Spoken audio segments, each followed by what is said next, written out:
किधर जा रहे हो? चलो पैसा और सोना दो। देना पड़ेगा, देना ही पड़ेगा। बोला ना देना पड़ेगा।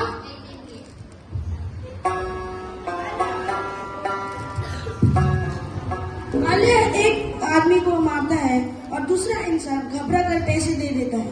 उसके बाद और 2 लोग आते हैं। उसके बाद और 3 लोग आते हैं। वो भी उसे मरा हुआ देखकर घबरा कर पैसे और सोना दे देते हैं।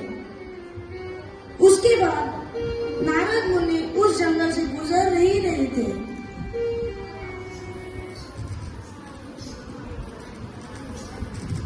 अरे ओ मुनि, किधर जा रहे हो? चलो अपना पैसा और सोना दो। मेरे पास कुछ भी नहीं है। कुछ नहीं सुनना, तुम्हारे पास जो भी है मुझे दे दो। अरे मेरी बात तो सुन ले, मेरे पास कुछ भी नहीं है। ठीक है, मेरे पास जो है तुझे देता हूँ। उससे पहले एक बात सुन, तू ये पाप क्यों कर रहा है? मैं अपने बीवी बच्चों का पेट पालने के लिए काम कर रहा हूँ। उनका पेट पालने के लिए मुझे करना ही पड़ता है। ठीक है, अगर तू ये उनके लिए कर रहा है तो मैं तुझे देता हूँ, पर उससे पहले लेकिन आज एक काम कर, घर जाकर अपने बीवी बच्चों से पूछ, जो पाप तू कर रहा है क्या वो उसके लिए भागीदार होंगे? वाल्य सोच में ही पड़ जाता है। नारद मुनि उस जंगल से चले जाते हैं और वो अपने घर चला जाता है।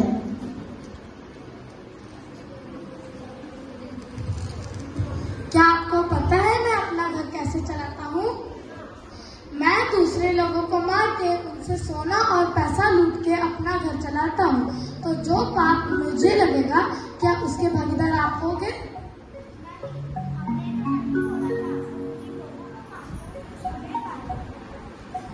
तुम ऐसा कैसे बोल सकती हो? मैं ये सब तुम्हारे लिए ही तो करता हूँ।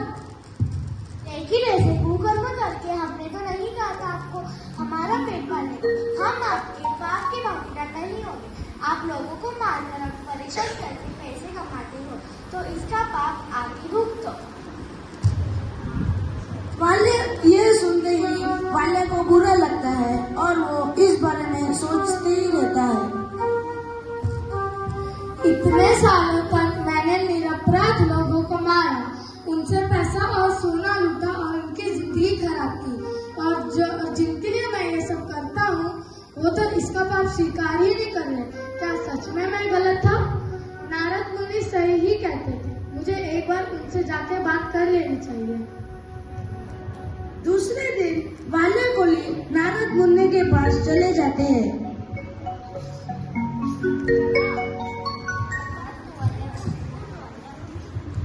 क्षमा कर दो, मैंने बहुत बड़ा अपराध किया है। अब आप ही बताओ मैं क्या करूं? यह पश्चाताप बहुत है वाल्या। आपसे मैं यह काम नहीं करूंगा, पर अब आप ही बताओ मुझे मेरे पाप से छुटकारा कैसे मिले? अब शांत हो जा वाल्या और मैं कहता हूँ वैसा कर। तू राम नाम का जप कर और नामस्मरण और ध्यान कर, तो तुझे तेरे पापों से मुक्ति मिलेगी। धन्यवाद। अब से मैं इसी जंगल में ध्यान धारणा करूंगा।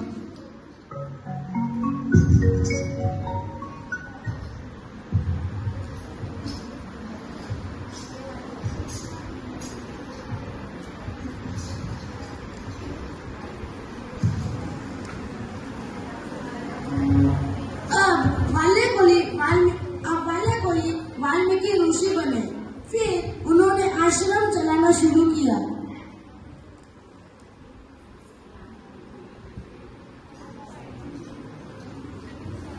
और ध्यान धारणा करने लगा। उसके बाद नारद मुनि ने बहुत समझा बुझा कर वाल्य को तपस्या करने के लिए प्रवृत्त किया, वरना वाल्य जैसे डाकू को ध्यान धारणा करना यह तो बहुत कठिन काम है। फिर वह किसी वृक्ष के नीचे जाकर तपस्या करने के लिए बिठाया और ऐसे ही करते ही दिन बीते, महीने बीते, साल भी बीते। वह तपश्चर्या करता ही रहा और एक दिन भगवान उनकी तपश्चर्या पर प्रसन्न हुआ।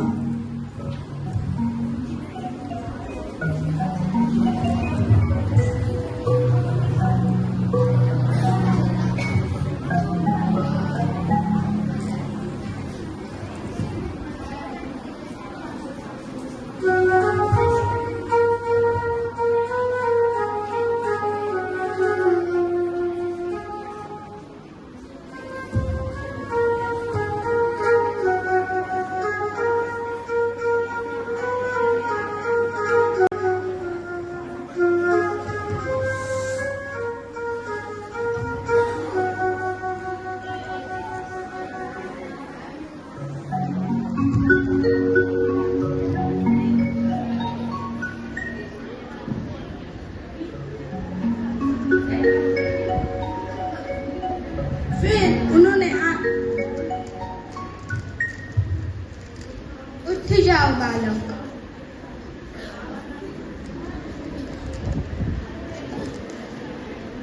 तथास्तु। तुमने तपश्चर्या की है, मैं तुम पर प्रसन्न हूँ। आज से तुम्हें कोई बाल्यकुली नहीं बोलेगा, बल्कि तुम वाल्मीकि ऋषि के नाम से जाने जाओगे। धन्यवाद भगवान। तथास्तु।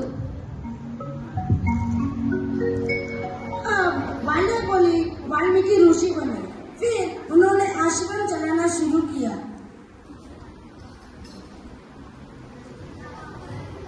विविध जगह से बच्चे उनके शिक्षा लेने के लिए आते हैं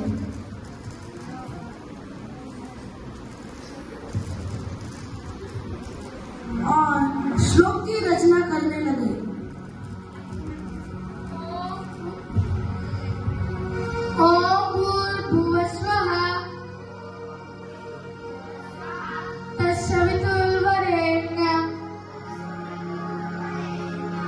भर्गो देवस्य धीमहि धियो यो न प्रचोदयात्। वनवास के बाद सीता माई और लवकुश इनके आश्रम में ही रुके थे।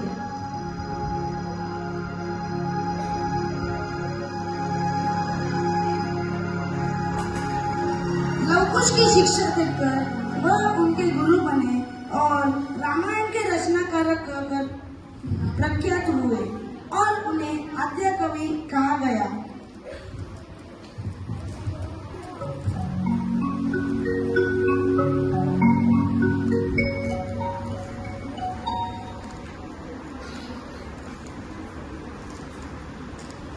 देखो मित्रों, अगर अब किसी को गुरु का अच्छा मार्गदर्शन मिलता है और वह उस मार्ग पर चलता है तो वह कहां से कहां तक पहुंच जाता है। जैसे वाल्मीकि से वाल्मीकि ऋषि बने, इससे बड़ा उदाहरण तो हो ही नहीं सकता। इसके लिए हमें गुरु के मार्गदर्शन पर चलना चाहिए और गुरु के पथ का स्वीकार करना चाहिए।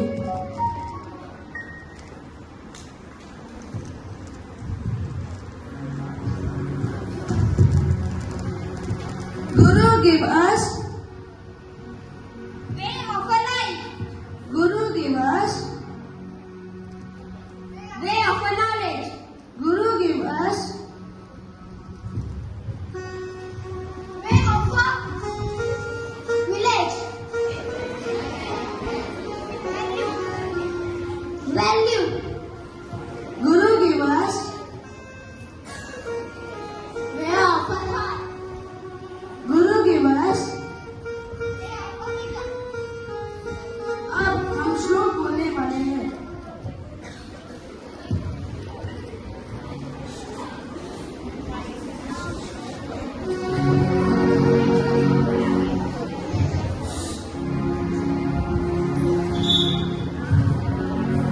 गुरुर्ब्रह्मा